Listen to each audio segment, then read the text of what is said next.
जय सद्गुरुदेव। आज आपको हम तांत्रिक पूजा, अघोर पूजा या तत्रम पूजन रात्रि में ही क्यों करना अनिवार्य है, इसके बारे में जानकारी देंगे। क्या रात्रि संबंध वास्तव में तत्रम से हैं या मात्र डराने को ही लिए प्रायोगिक है? या क्या तंत्र कर्म दिवस दिन के उजाले में करना समाज या कानून की नज़र में कहीं अपराध तो नहीं है?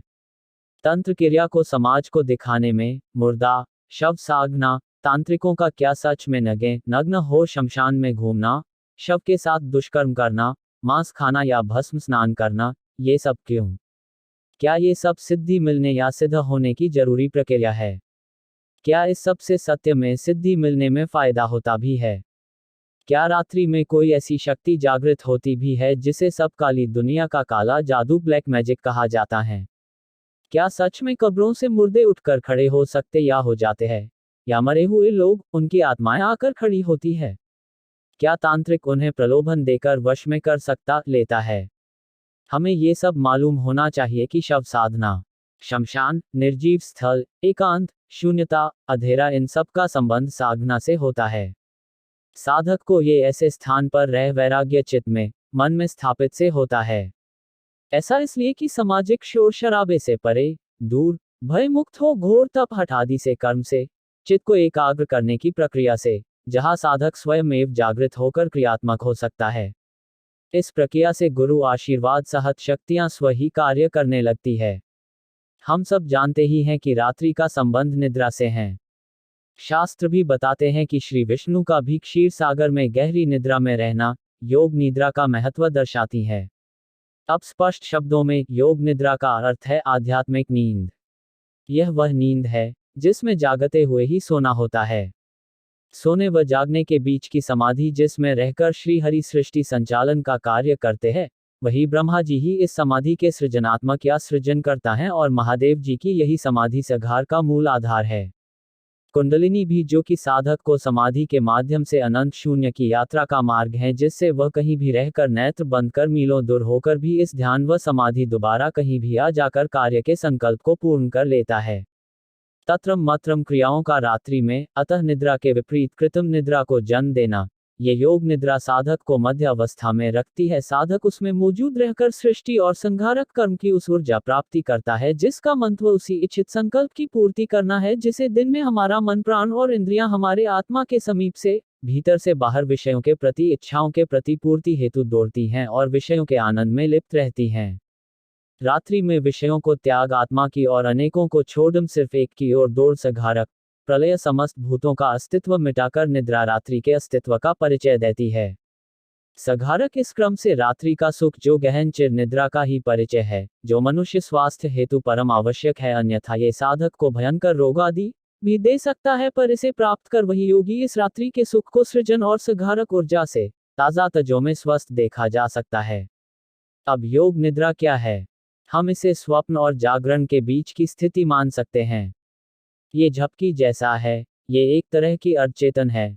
ऋषि, महर्षि, योगी, महायोगी, अघोरी, देव, महादेव आदि सब इसी निद्रा में सोते हैं, वो सदा इसी में मौजूद अवस्थित रहते हैं। दरअसल ईश्वर का अनासक्त भाव से संसार की रचना, पालन और संहार का कार्य योग निद्रा कहा जाता है, या यूं कहूं कि मनुष्य के संदर्भ में अनासक्त हो संसार में व्यवहार करना योग निद्रा है।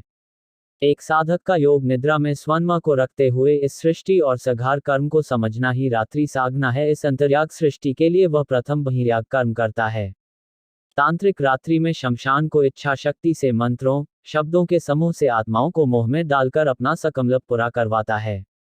रात्रि में इस विशेष व गुप्त रहस्यमयी दुनिया को शमशान जगाकर उनको साक्षात्कार कर उस अदृश्य जगत को प्रकट कर अपने साधक होने का परिचय दे पाता है।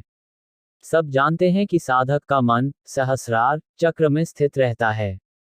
इसके साथ उसके लिए ब्रह्मांड की समस्त सिद्धियों के द्वार उसके वास्ते खुलने लगते हैं। पौराणिक कथाओं के अनुसार देवी के इस रूप की पूजा करने से दुष्टों का भी विनाश होता है।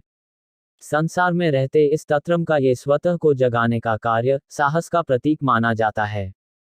शास्त्र कहता है कि दुष्टों का नाश करने के लिए आदि शक्ति ने कालरात्रि और महाकाली का यह रूप धारण किया था, जिसे सब कालरात्रि भी कहते हैं। यही भक्तों के लिए मां कालरात्रि रूप सदैव शुभ फल देने वाली हैं। इस कारण से ही मां का एक नाम शुभनकारी भी है। ऐसी मान्यता है कि माँ कालरात्रि की कृपा से भक्त हमेशा भय मुक्त रहता है। उसे अग्नि भय, जल भय, शत्रु भय, रात्रि भय आदि कभी नहीं होता। देवी कालात्रि को व्यापक रूप में काली, महाकाली, भद्राकाली, भैरवी, मृत्यु, रुद्रानी, चामुंडा, चंडी और दुर्गा के कई विनाशकारी अनेकों नामों व रूपों में से एक माना जाता है।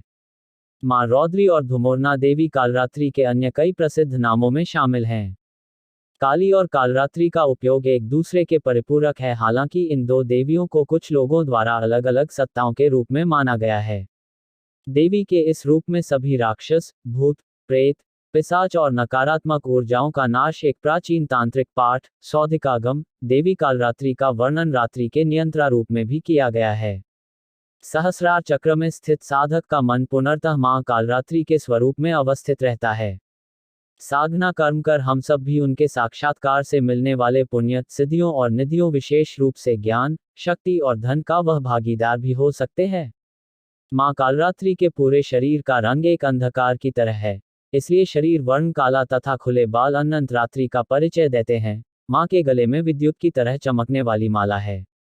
मां के उन जागृत पिंडों के रूपी तीनों नेत्र ब्रह्मांड के सदृश गोल हैं और इनसे विद्युत के समान चमकीली किरणें निःसृत होती रहती हैं। मातेश्वरी की नासिका के श्वास प्रश्वास से अग्नि की भयंकर ज्वालाएं निकलती रहती हैं।